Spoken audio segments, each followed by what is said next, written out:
Bismillahirrahmanirrahim. Assalamualaikum warahmatullahi taala wabarakatuh. Alhamdulillah, selamat datang kembali anak-anak murid Ustazah yang disayangi dan dikasihi. InsyaAllah kita bertemu kembali ke kelas online PDPR 3.0. InsyaAllah hari ini Ustazah akan mengajar ataupun membincangkan tajuk di dalam subjek akidah, iaitu tajuk kalimah syahadah. Okey. Sebelum kita mulakan sesi pembelajaran, Ustazah nak anak-anak semua duduk dalam keadaan yang tenang dan selesa dan duduk keadaan yang sopan. InsyaAllah kita tanda tangan dulu sebelum kita mulakan pembelajaran kita baca doa. Bismillahirrahmanirrahim. Allahumma taf alaina hikmataka wansyur alaina min khazaini rahmatika ya arhamar rahimin.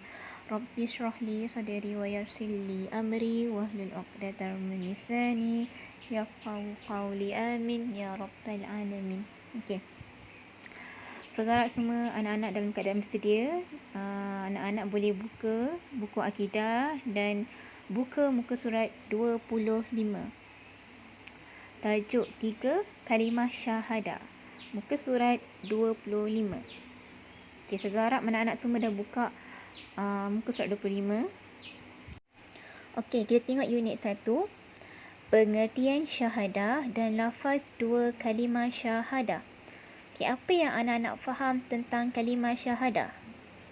Ya, kalimah syahadah adalah ucapan asyhadu an la ilaha illallah wa asyhadu anna muhammadar rasulullah.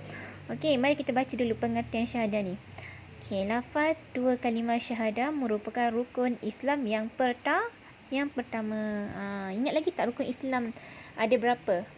Ya, pandai. Rukun Islam ada 5. Yang pertama, kita perlu mengucap 2 kalimah syahadah. Kita mengaku adanya Tuhan dan kita mengaku bahawa Tuhan yang selain-lain yang disembah adalah Allah dan Nabi Muhammad merupakan pesuruh Allah. Okay, yang kedua, Islam mewajibkan orang Islam mengucap 2 kalimah syahadah. Okey, seperti yang kita tahu, kalau orang yang non-Muslim ataupun orang yang belum lagi Islam, dia masih kafir ataupun dia masih Kristian ataupun apa-apa agama selain daripada Islam, apabila dia hendak masuk Islam, dia wajib mengucapkan 2 kalimah syahadah. 2 kalimah syahadah. Okey, 2 kalimah syahadah ini merupakan pengakuan kita sebagai umat Islam hanya Allah sahaja Tuhan yang layak kita sembah dan Nabi Muhammad itu adalah pesuruh Allah. Okey, ini adalah benda yang wajib ataupun perkara ataupun ucapan yang kita wajib katakan setiap hari. Hari-hari awak ada tak ucap kalimah syahadah? Ada dalam solat. Dalam solat kan awak ada, dalam solat kita kan kita selalu ada ucapan kalimah syahadah ketika tahiyat akhir dan tahiyat awal kan, asyhadu an la ilaha illallah wa asyhadu anna muhammadar rasulullah. Okey, maksud mengucap 2 kalimah syahadah. Okey, saya baca dulu maksud dia.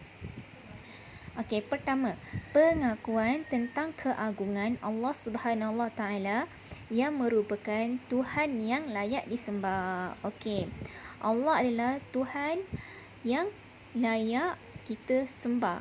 Okey, maksudnya kat sini tiada lagi Tuhan selain daripada Allah. Tak ada lagi Tuhan, mana-mana Tuhan yang layak kita sembah melainkan Allah. Seperti macam orang-orang yang non-Muslim ataupun orang-orang Kristian, mereka percaya berhala, mereka percaya kepada perkara-perkara yang kebenda-bendaan lah. Kebenda-bendaan tu maksudnya mereka percaya Tuhan mereka matahari, Tuhan mereka binatang, Tuhan mereka apa lagi, patung atau dan sebagainya lah, dan sebagainya. Okey, tapi kita sebagai umat Islam hanya pengakuan kita hanya kepada pengakuan kita hanya kepada Allah Subhanahu Wa Taala, Tuhan untuk kita mengagung-agungkan. Okey, ingat tu anak-anak. Okey, yang kedua, pengakuan tentang Nabi Muhammad sallallahu alaihi wasallam itu pesuruhnya. Okey, Nabi Muhammad adalah utusan daripada Allah Subhanahu Wa Taala. Okey, apabila kita mengucap dua kalimah syahadah, maka kita wajib menunaikan tanggungjawab sebagai seorang Muslim. Apabila kita dah ucap dua kalimah syahadah, kita dah memang dah Islam, kita memang dah anak-anak, ustazah, ustaz-ustaz, mak ayah, kamu yang kita ni dah memang diberi nikmat Islam, sepatutnya kita kena rasa bersyukur kepada Allah Subhanahu Wa Taala. Bersyukur kerana Islam ni adalah satu nikmat untuk kita. Faham tak? Ada orang lain dilahirkan mak ayah dia agama lain kan. Jadi kita ni lahir-lahir kita dah ada nikmat Islam tu. Jadi kita perlu sangat rasa bersyukur dengan nikmat Islam ni. Okey. Seterusnya anak-anak boleh buka muka surat 26. Kita tengok 26. Okey, muka surat 26 ni baca lafaz dua kalimah syahadah sama-sama. Okey, boleh sama-sama insya-Allah. Okey, ikut Ustazah. Asyhadu an la ilaha illallah wa asyhadu anna Muhammadar Rasulullah. Okey, lagi sekali. Asyhadu an la ilaha illallah wa asyhadu anna Muhammadar Rasulullah.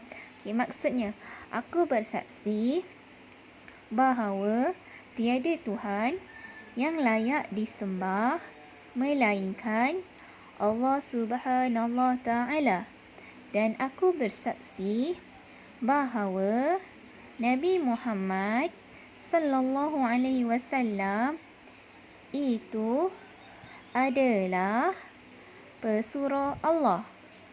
Okey. Ingat awak kan tahu ada lagu dia kan, asyhadu an la ilaha illallah wa asyhadu anna Muhammadar Rasulullah. Ingat lagu tu.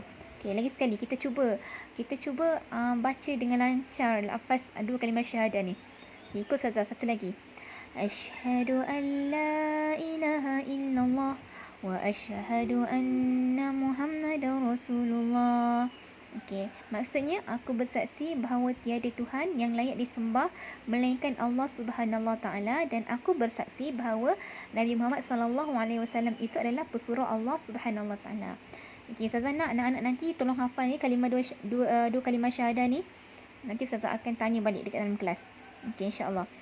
Kita tengok dalil nakli mewajibkan mengucap dua kalimah syahadah. Di dalam Al-Quran pun dah ada firman Allah Subhanahu Wa Taala, fa'lam annahu la ilaha illallah wastaghfir li zambika. Apa maksudnya? Okey, maksudnya maka ketahuilah bahawa tidak ada Tuhan melainkan Allah Subhanahu Wa Taala, dan pohonlah keampunan bagi dosa engkau. Dalam surah Muhammad dalam surah Muhammad surah yang ke-47 ayat 19. Okey, insya-Allah. Okey, seterusnya anak-anak kita terus ke muka surat yang ke-27.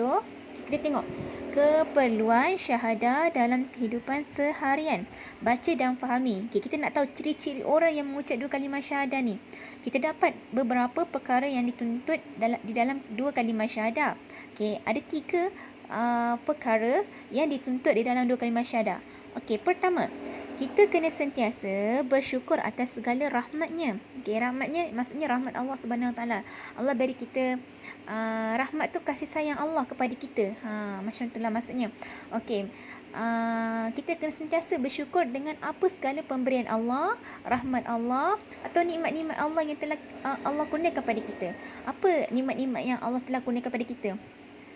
Macam kita bernafas, kita hidup dalam keadaan yang aman dan selesa, kita boleh makan, kita boleh minum, kita sihat, kita ada pakaian, kita perlu bersyukur dengan nikmat-nikmat. Walaupun awak nampak nikmat tu sebenarnya di mata awak benda tu sangat kecil, tapi sebenarnya itu adalah perkara nikmat yang paling besar yang patut kita bersyukur. Okey, boleh tak anak-anak? Okey, insya-Allah kita kena sentiasa bersyukur atas segala rahmatnya. Yang kedua, menjadikan Al-Quran dan hadis sebagai pegangan. Okey, maksudnya Al-Quran dan hadis ni sebagai panduan hidup kita sebagai umat Islam ni. Okey, jika kita tak pandukan Al-Quran dan hadis, hidup kita hidup kita tunggang langgang, hidup kita tak ada tujuan, tak ada arah tujuan. Okey. Sebab itulah Allah sebab itulah Nabi Muhammad sallallahu alaihi wasallam mengajar kita supaya kita ni menjadikan Al-Quran dan hadis ni sebagai pegangan hidup kita sebagai umat Islam ni. Okey, insya-Allah anak-anak kita kalau boleh kita biarlah kehidupan seharian kita ni berpandukan Al-Quran dan As-Sunnah. Insya-Allah kita akan sentiasa diberkati Allah. Hidup kita ni akan sentiasa diberkati Allah. Okey. Yang ketiga, menjadi hamba Allah Subhanahu Taala yang taat dan sentiasa menjalankan perintahnya. Okey, apa maksud taat? Kita melakukan kebaikan dan kita meninggalkan larangan. Okey, taat kepada Allah. Kita kena redha kita ni sebagai hamba Allah. Okey, kita bukan siapa-siapa, kita ni hanya hamba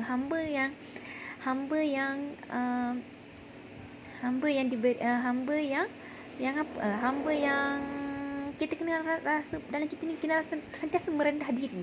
Kita sentiasa merendah diri dan kita tak perlu rasa macam apa yang kita ada hari ni itulah kepunyaan kita, tak boleh. Sebab apa yang kita ada hari ni adalah milik Allah Subhanahu Taala. Allah hanya beri kita pinjaman semata-mata di dunia ini. Sebab apa?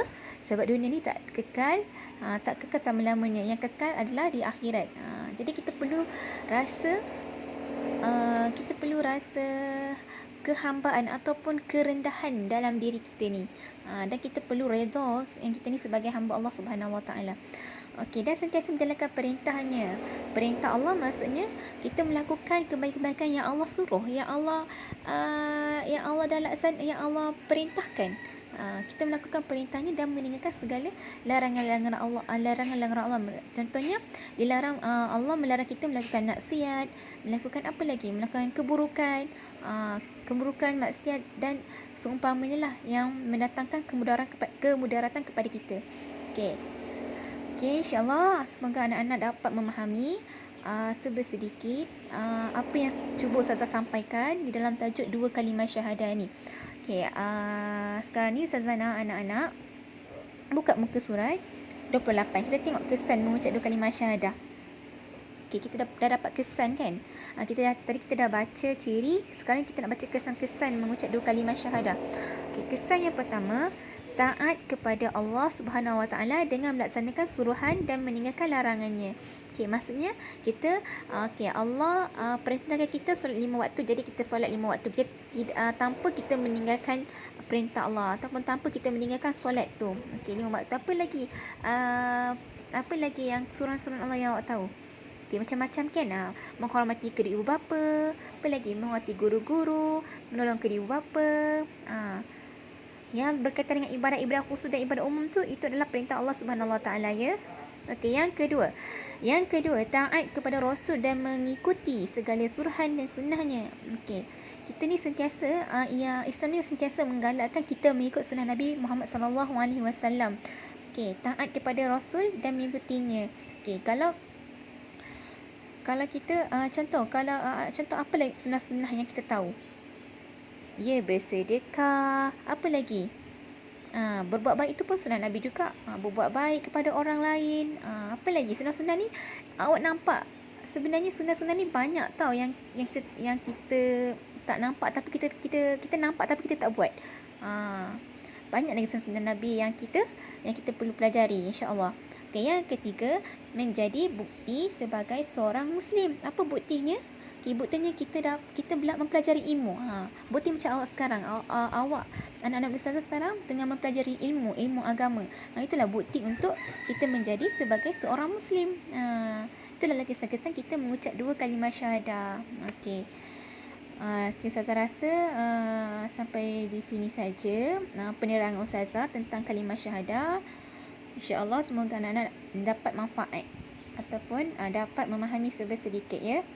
Okay, sekarang ni Ustazah nak anak-anak semua buka buku akidah latihan, buka surat 21, kalimah syahadah tajuk 3. Okey, Ustazah baca soalan, awak tolong dengar, awak dengar, lepas tu awak buat yang mana yang jawapan yang betul.